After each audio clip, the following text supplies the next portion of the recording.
tu ja nisam do kraja ukapirao format kako doći, kako pobediti u tom kvizu. Tu je već bilo mnogo dobrih stavljanja. Tu je bio 4 takmičara učestvuju. Prvi ide dalje.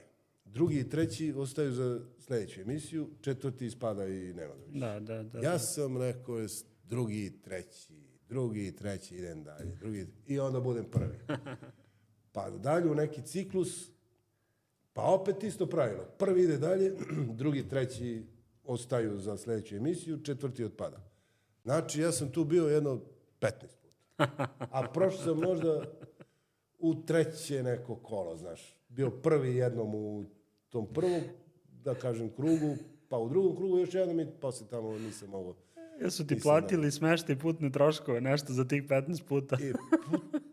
Jesu putne troškove. Pa dobro, onda dobro, onda je legitimno. Ali dobro, onako je dosta profi snimanje, da kažem, brzo ide.